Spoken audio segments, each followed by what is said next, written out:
प्यारे साथियों, भारत की सबसे प्रतिष्ठित परीक्षा, अगर आप किसी सरकारी नौकरी की तलाश में हैं तो भारत में इससे बड़ी और इससे सम्मानित पद कोई और दूसरा नहीं हो सकता है। एक ऐसे परीक्षा से संबंधित जानकारी मैं आज आप सबों के समक्ष प्रस्तुत कर रहा हूं। सिविल सर्विसेज एग्जामिनेशन 2026 हम सभी जानते हैं कि भारत में सबसे प्रतिष्ठित नौकरियों में Indian administrative service IAS, Indian police service IPS, Indian foreign service IFS आदि परीक्षाएं सम्मिलित हैं, आदि पोस्ट सम्मिलित है।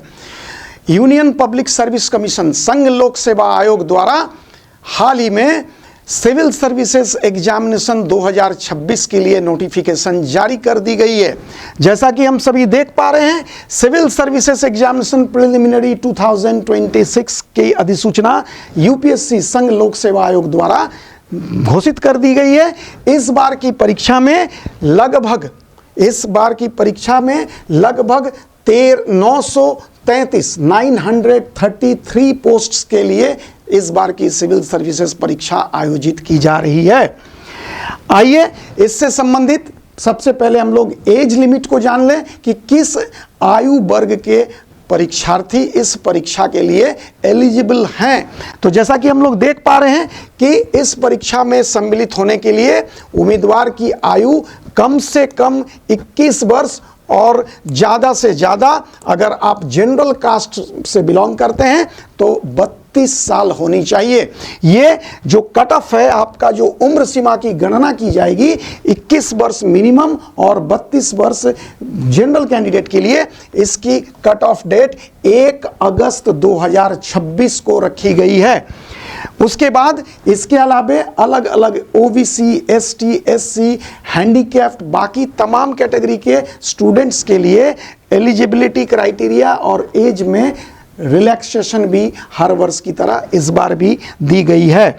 हम सभी जानते हैं इस कॉम्पिटिटिव एग्जाम्स के लिए एलिजिबिलिटी, अगर आपका एजुकेशनल क्वालिफिकेशन की बात करें तो आपको किसी भी संकाय में ग्रेजुएशन करना जरूरी है। अर्थात 1 अगस्त 2026 के कट ऑफ डेट पर आपके पास ग्रेजुएशन की डिग्री होनी चाहिए, चाहे आप आर्ट्स संकाय से हो, कॉमर्स संकाय से हो, साइंस संकाय से हो, चाहे आप इंजीनियर हो, डॉक्टर हो, किसी भी क्षेत्र से आप ग्रेजुएशन अगर किए हैं तो इस परीक्षा के लिए आप एलिजिबल हैं।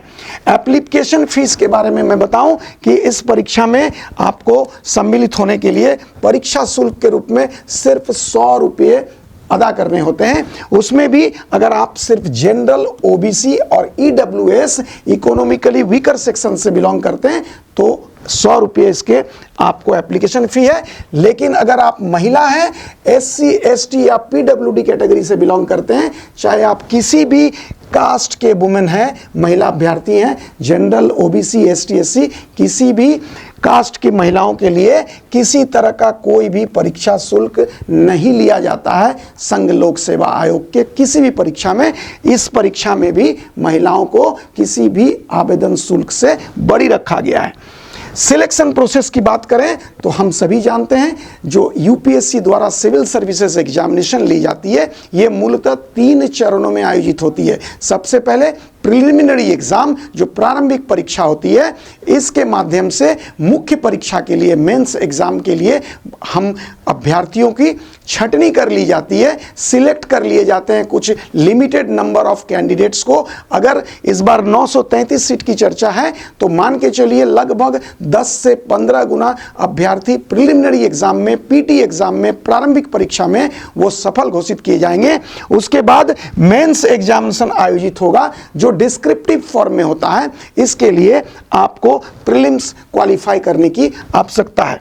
और इसके सबसे अंतिम चरण में जो पर्सनालिटी टेस्ट, जिसको हम लोग इंटरव्यू कहते हैं, इसका आयोजन होगा। लेकिन इसके लिए आपको पीटी के बाद मेंस एग्जाम भी क्वालिफाई करना जरूरी है। इसके अलावा जो जॉब लोकेशन की बात करें कि आपकी पोस्टिंग, चूंकि ये सेंट्रल गवर्नमेंट का जॉब है और भारत की सबसे प्रतिष्ठित नौकरी में इसका नाम शुमार है सिविल सर्विसेज का, तो इसके लिए जो आपकी पोस्टिंग होगी नौकरी में, अगर आपका सिलेक्शन हो जाता है, चाहे आपको आईएएस, आईपीएस, आईएफएस या ग्रुप ए और बी के जितने भी सर्विसेज के पोस्ट हैं उसमें किसी में भी आपका सिलेक्शन होता है, तो पूरे भारतवर्ष में आपकी पोस्टिंग कहीं भी हो सकती है। इस बात का ध्यान रखेंगे। Anywhere in the country, all India services है, ये सेंट्रल सर्विसेज के रूप में जाना जाता है। तो सेंट्रल सर्विसेज में, जैसे कि अन्य सर्विसेज में भी सेंट्रल गवर्नमेंट की होती है, कि आपकी पोस्टिंग आप किस भारत के किसी भी राज्य में, किसी भी प्रांत में हो सकती है। यहां तक कि अगर आपको आईएफएस मिलता है तो आप विश्व के किसी भी देश में भारत का जो वहां एम्बेसी है, जो एम्बेसी है, उस एम्बेसी में आपकी नौकरी एक आईएफएस ऑफिसर के रूप में होती है। तो ये भारत की सबसे प्रतिष्ठित नौकरियों में से एक नौकरी माना जाता है। इस परीक्षा के लिए आवेदन की अंतिम तिथि स्पष्ट याद रखेंगे आप कि 24 फरवरी 2026 के शाम 6 बजे तक निर्धारित की गई है। इस डेट को याद रखेंगे। इसका आवेदन की प्रक्रिया ऑलरेडी शुरू हो चुकी है और इसकी अंतिम तिथि 24 फरवरी 2026 शाम के 6 बजे तक रखी गई है। तो इस परीक्षा को पास करने के लिए, जैसा कि आप सभी जानते हैं, अभी हमने बताया आपको कि किसी भी संकाय में आपका ग्रेजुएशन होना जरूरी है, तो तभी आप इस परीक्षा के लिए एलिजिबल हैं। आप यहाँ देख पा रहे हैं कि आपको इस परीक्षा में सम्मिलित होने के लिए आवेदन करने हेतु किस तरह का फी आपको अदा करना है। तो प्रीलिम्स के लिए जनरल, ओबीसी और ईडब्ल्यूएस के लिए हम देख पा रहे हैं कि मात्र 100 रुपया फीस रखा गया है और प्रीलिम्स पास क्वालिफाइड जो कैंडिडेट्स होंगे इनके लिए मेंस में 200 रुपया का आवेदन शुल्क रखा गया है, अगर वो जनरल, ओबीसी और ईडब्ल्यूएस कैटेगरी से बिलोंग करते हैं। इसके अलावा अगर आप किसी महिला, एससी, एसटी, पीडब्ल्यूबीडी से बिलोंग करते हैं तो ना प्रीलिम्स में और ना ही मेंस में आपको परीक्षा फॉर्म भरने के लिए किसी तरह का भी शुल्क देना होता है। पेमेंट मेथड क्या है? ऑनलाइन मेथड से, चाहे नेट बैंकिंग हो, डेबिट क्रेडिट कार्ड हो, यूपीआई से हो, किसी भी माध्यम से आप इस परीक्षा के फॉर्म अप्लाई करने के लिए शुल्क अदा कर सकते हैं। ध्यान रखेंगे, ये महत्वपूर्ण सूचना अभी हमने आपको दिया। आप सभी जानते हैं सिविल सर्विसेज में अप्लाई करने के लिए अगर आप प्रीलिम्स की परीक्षा में एक बार बैठ जाते हैं तो वो अटेम्प्ट आपका गिना जाता है। इस बात को ध्यान रखेंगे। अगर आप जनरल कैंडिडेट हैं, जनरल कैटेगरी से बिलोंग करते हैं, तो आपको ज़्यादा से ज़्यादा अधिकतम 6 बार ही इस परीक्षा में बैठने की अनुमति दी जाती है। इसी तरह आप ओबीसी, एसटी, एससी हैं तो अलग अलग कैटेगरी के लिए उसकी संख्या बढ़ती है। और इस परीक्षा को पास करने के लिए आप सभी जानते हैं कि साल भर बच्चे तैयारी करते हैं। सभी का एक लक्ष्य होता है कि मैं कभी भविष्य में आईएएस, आईपीएस, आईएफएस या किसी भी सेंट्रल गवर्नमेंट के ग्रुप ए या ग्रुप बी सर्विसेज में जाऊंगा। तो आप सबों को मेरी ओर से शुभकामनाएं। सभी इस परीक्षा के लिए फॉर्म भरें, अप्लाई करें और अपनी तैयारी को जारी रखें। Thank you.